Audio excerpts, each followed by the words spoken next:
You're now tuned in to The Twisted Truth with Corey Wesley, where everyday conversations take an unexpected turn. Entrepreneur, artist, author, and truth seeker, Corey Wesley is here to challenge the way we think, question the norms, and bring fresh perspectives to life, business, and beyond. With unfiltered discussions, special guests, and real talk, get ready for a show that's bold, insightful, and always a little twisted. Buckle up, because the truth isn't always what it seems. And now, here's your host, Corey Wesley.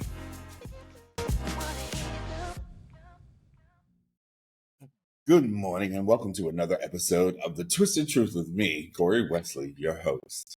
Today's topic is going to be a tough one. It is about believing people and believing what we see versus what people tell us. And this is about a tough one because it's about a friend who is going through a situation. And it's a situation where she's been seeing someone for decades, a while. She went on a cruise. She came back. She has a key to his home. And she went over to see him. You know, she'd been away for a while. Well, Lord and behold, she opens the door, locked on the door, but she could see the couch. And a woman was butt naked. The sad part is the individual did not decided to not be accountable, did not open the door, tried to gaslight her afterwards by saying, "Oh, how dare you leave my door open?" And she stood outside the door for quite some time. She saw him walking by and all that, but he never came to the door to address her. Now, I do want to be transparent in this conversation, and she kind of knew I was going to talk about this, is that, you know, he and her met at a time years, decades ago when he was married, and he's no longer married. And they've been seeing each other off and on. And I always say, you know, and I don't want to always preclude that someone is going to always remain this way. But she was a side chick once, and I felt like the side chick energy remained. I mean, seemed to be like an okay guy, but I never really felt like he treated her right. You know, I think that sometimes we always feel like we have to have concrete evidence. And as I've gotten older, I'm in my 50s, I've written about dating. You can go to my site, Over Mag. Wrote about dating in 2007. I had a dating blog called All About Dating. It was ranked number 7 in the country. It was one of the best dating blogs in the country. And I took people's scenarios similar to this and tried to dissect it and try to make a positive outcome, because we always don't do things right. Now, when it comes to this situation, I feel like he's always told her at some point in the relationship that he didn't want to be with her. He treated her that way. And he wasn't man enough, Tony Braxton, he wasn't man enough to just say, I don't want to be in this. And it's very hard for people to just be honest. I don't understand why. Honesty is the best policy. I feel like I'm brutally honest. That's what people tell me. And the reason why I'm brutally honest is because, and I make fun of it, and my mother hates when I say this, but I love being the villain, because the villains don't stress. The villains tell you like it is. When we're trying to be all polite and angelic, we always stress because we're worried about someone. Then we're sugarcoating the truth. We're running around the truth. And who has time for that? However, getting to her situation, it was always her going back to him. And I always said, that eggplant was not made of gold. And I always feel like when someone is not treating you right, why do we go back to them constantly? I don't get it. And I know it takes strength, but then you have to look within to say, why am I longing to be treated negatively? I have had people that I've dated and wanted to be friends with that didn't work out, but wanted to be friends with, and then they didn't make the effort. I stopped making the effort. I just like, whatever. We don't have to be friends. Um, and I'm okay with that. I used to, now let me be very honest with you. I used to sit and cry when someone would break my heart, because I used to wear my heart on my sleeve. And what that actually means, and I know people are like, well, what does that mean? That means that when from my take on putting, wearing my heart on my sleeve, was that I was vulnerable to just everyone. I allowed everyone access to me. I was, I went to therapy because I did have issues with just connecting with and dating and things like that. And I had unmet needs. My mom did an amazing job. She was there, but she had her own issues. She did the best she could. And even though she was the den mother, she gave me all these family birthdays with clowns and ponies and all that good stuff. I mean, I had amazing Christmases, birthdays. When I just think back, that's why I grew up thinking I was wealthy, because I had everything. I truly did. But it was lacking because my mom had bipolar, and even though she's healthy with medication and things like that and worked all her life, she also was longing for something and was searching. And as an adult, I realized, oh, she was also searching. And I saw her, the way she searched for love. I mimicked that.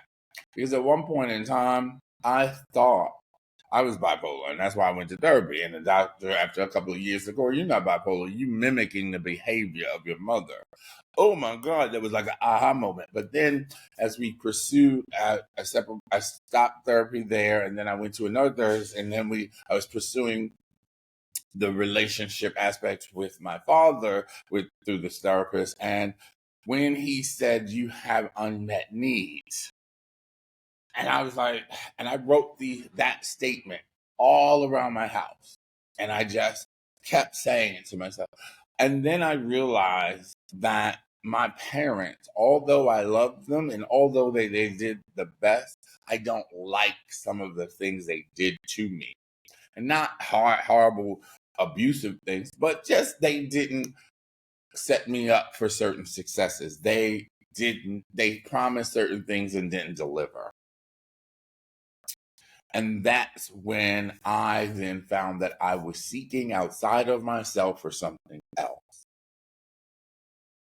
And I was allowing people to treat me a certain way because I was seeking unmet needs. I always feel that people allow people to mistreat them when they don't. And I hate to say this, when there's not that you don't have a lot going on, because we all have things going on. And I have a podcast about saying you too busy because you ain't the president, and we ain't gonna talk about him. But anyway, but my thing about it is that we all have things going on, right? But when I say that, I feel like when we allow people to tap into us and mistreat us, we're allowing it because maybe we're escaping. Maybe, unfortunately, God, I'm praying. Her father has cancer. She had some health issues. So she needed an escape. She needed love. And it's something, and I can't remember his name off of God for the life of me. But he's the monk. He was a monk, and he said something about that love. We prioritize love in such a way that falling in love with someone is higher than the love from our friends, our family, our our eh, our you know, chosen family. And we have to change that because I'm so loved that that's why people always say, oh my God, when I've been single and things of that nature, they were like, oh my God, Corey, why you should fall in love? You should be with somebody. And I'm like, I don't have to, because, and this was after finding myself, I realized I am so loved, but I also, and this is the point that I was getting to, is that I started to have other priorities, meaning my mother's in a nursing home. I'm a caretaker. I am trying to develop my art business. I'm trying to I have an Etsy store. I wrote 5 or 6 books. I got stuff going on that being mistreated, I ain't got time for that. And it's harder now, I think, for me to allow someone in my world. Because if you're going to talk down to me, you're going to be a know-it-all. You're going to not think that I have something to offer, and that you have the authority or you have the privilege because I'm showing you kindness. And kindness is not a weakness. And I think people feel like that is something that, because you're nice and because you don't seem flustered, people feel like they can poke the bear, and they misconstrue being nice, and then they treat you badly. But I also say you only can be treated badly if you allow it. A friend of mine, Carol in Chicago, said, it's hope. When you have hope for something, you allow certain behaviors. But I believe in a higher power. Hope does not look abusive. Hope does not look untrue. It's not filled with lies. That's where I think where hope intertwines or gets us twisted. And that's not that. And that's why my podcast is Twisted Too, because we get twisted in thinking that our hope for something in someone allows them room to be a certain way. If someone does not take accountability, and we all make mistakes, but like my friends and I was talking, I mean, the guy gave my friend a key. Why are you having girls at your house? Yes, that is your house. But when you, and this is the argument, if you give somebody a key, is it okay to just pop up at someone's house? I kind of don't know, because I gave my friend the key, and he came over one, and I was busy doing something because I didn't answer my phone. He was worried, so he popped up, and I was a little annoyed. Don't be unannouncing yourself, but he has a key. He was concerned. That's what the key is for. So as I get older, I'm like, I'm torn. But there has to be maybe some conversation when you hand that key. Okay, here are the rules to the key. But again, if you're being intimate with someone, that person, the friend I was talking about, we're not intimate, but we're really, really good friends. But if you're intimate with somebody and you give someone the key, to me that says you can come in and out as you please. But it also says that I want you to trust me, and then when you break that trust, it's hard. I also wonder, and I'm a man, and I'm a gay man. Men do not like to be the first, and my friend Carol even said it. Sometimes men don't like to be the first person to break up. So they will manipulate, they will make chaos. They will create all scenarios, and I'm one. And when in my younger days, I used to do that. I used to make up scenarios. Didn't want to break up with a person. Was so happy when they broke up with me. But then it also says something about my character as I've dissected that behavior. It says that I wasn't confident. I didn't, I was, I was playing a game, as we say, the dating game, my friend wants a relationship and she really cared about this person. And it's sad when a person betrays you in such a way. It's hard to even be friends. Yes, now time heals all. I believe that. But I could never, ever trust that person ever in my life. I wouldn't even trust that person with my life because they weren't honest with me. She'd been through health scares, her father, and he's not been present. And to me, that was enough to say bye. But I can't judge her for sticking around because she had hope. But this is where the screwed up, twisted truth about it is. Hope is supposed to be filled with joy and happiness.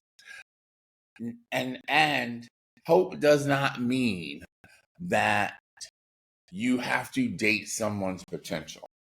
I didn't have this conversation with her. We've had me and her have dozen conversations. I heard about the situation after the fact because I know she was scared to tell me because, see, I would have been like, because the one time she had another relationship and I was like, I'm done. We ain't going to be friends if you don't let this man go because I can't watch a friend be mistreated. And I'm a gay man and I don't like the girls in my life to be mistreated by men.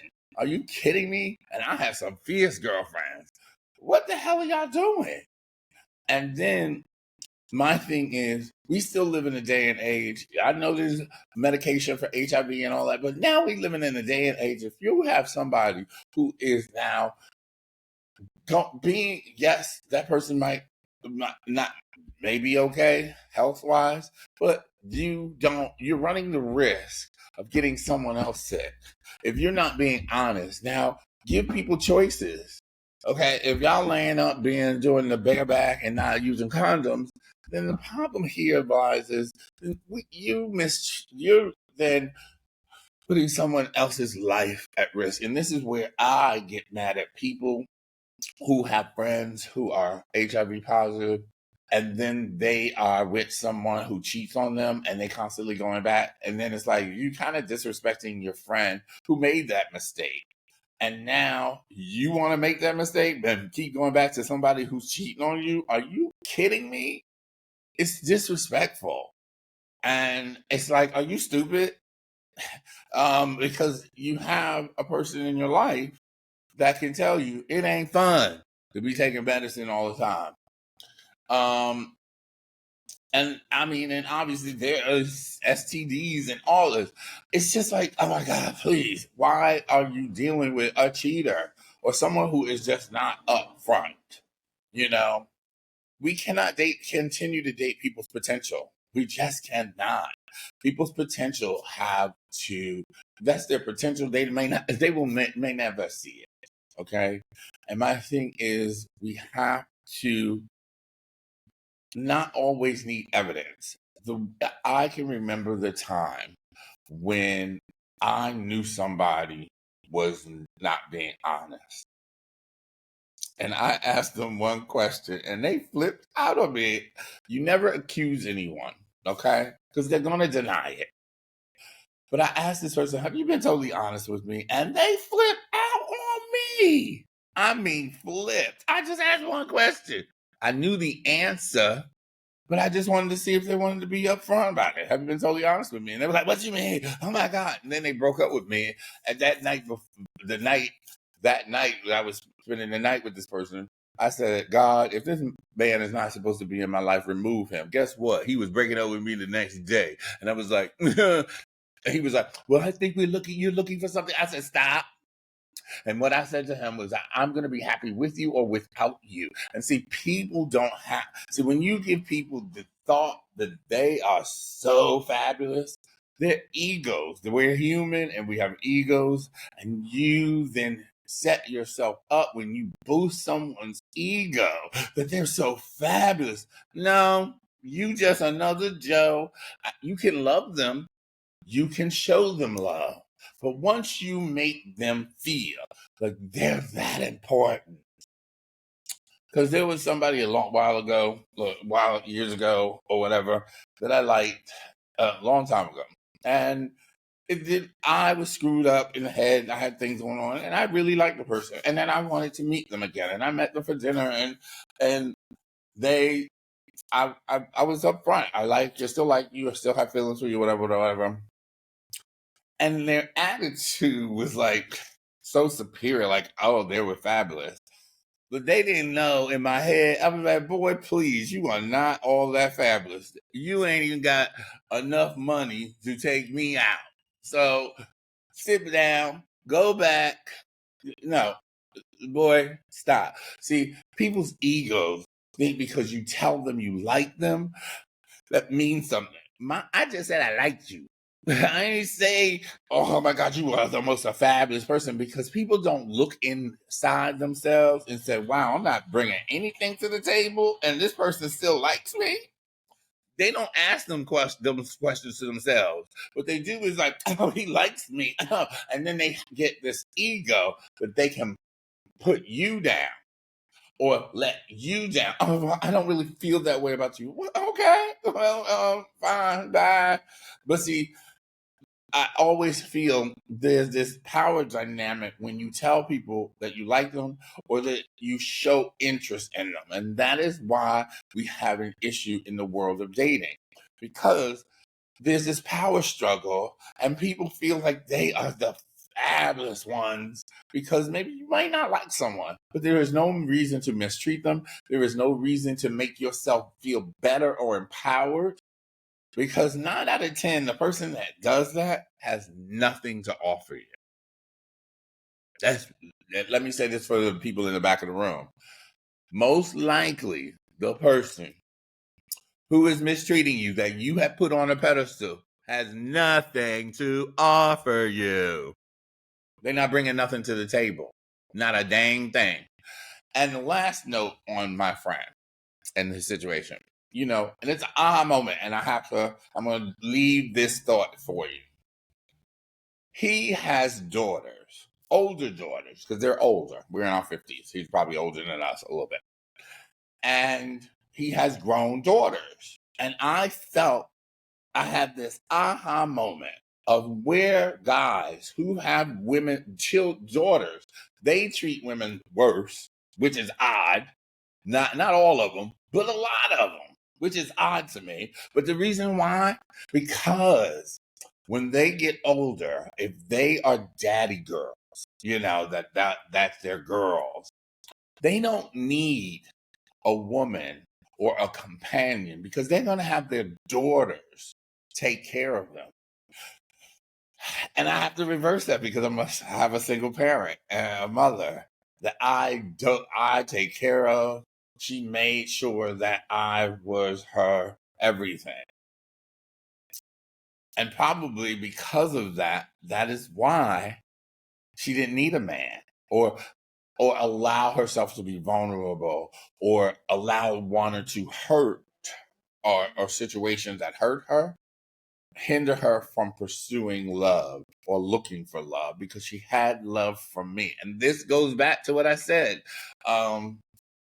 That guy, I can't remember his name, but he was saying that love, we put falling in love higher than love from our family, our friends, and our family. But I also now have to challenge that, is that sometimes if you do that, just like the example, he has daughters, he doesn't, him being married again and all that, or even thinking about getting older and needing companionship or being taken care of, like I'm a caretaker, so I have the right to say this, you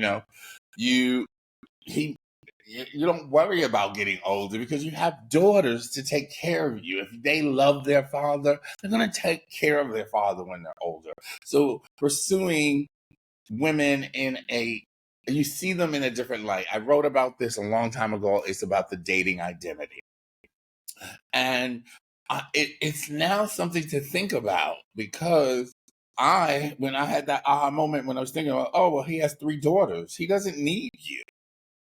When I was talking to my friend, I was like, well, he doesn't need you. He doesn't have to invest in you. He doesn't have to invest in his future with you, because his future is already set with 3 daughters to take care of him as he gets older. So he's not concerned about growing old or having a companion out in retirement age, or he doesn't have to worry about that, because his daughters dote over him. His daughters love him, just as I dote over my mother, and I take care of my mother, and I make sure she gets what she wants, and I visit her every day in the nursing home. It makes you wonder, oh, that's why maybe some people who have children, who are very loving parents and have loving children towards them. This may not go towards the people that have families, that are not estranged or whatever. But for the ones that really love to have great relationships with their children and they're single, the parent, I'm not worried about their future.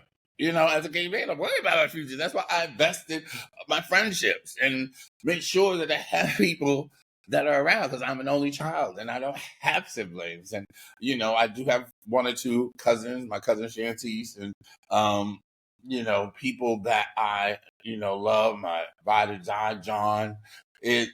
Those people I know are going to be there. My friend, although she's going through a lot right now, my friend Vanessa, she's been in my life for 30 plus years. My friend Carol, I know that they're going to be people there. They might not be able to take care of me, but I know that I'll have somewhere. But I also have to invest in those friendships. So, again, you can't date people's potential.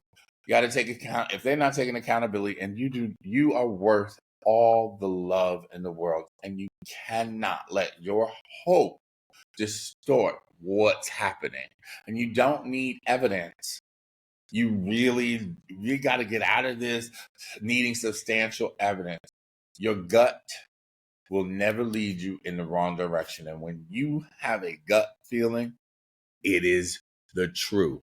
I don't care what no one says. Now, guess, not made up stuff in our head.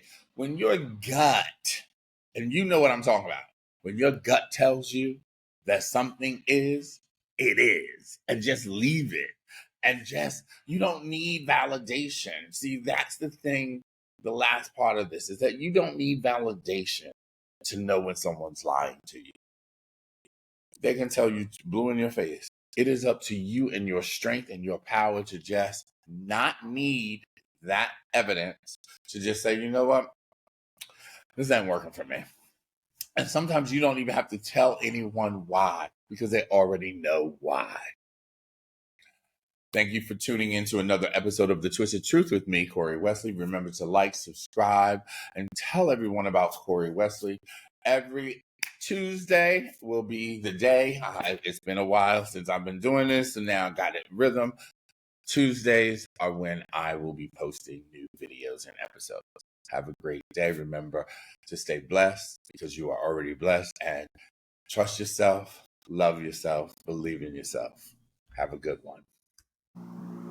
That's a wrap for this episode of The Twisted Truth with Corey Wesley. If you've enjoyed today's conversation, don't forget to subscribe, leave a review, and share the show with someone who needs a fresh perspective. Remember to stay curious, stay bold, and always remember this: the truth isn't always what it seems. Until next time, keep thinking, keep questioning, and keep twisting the truth. See you soon.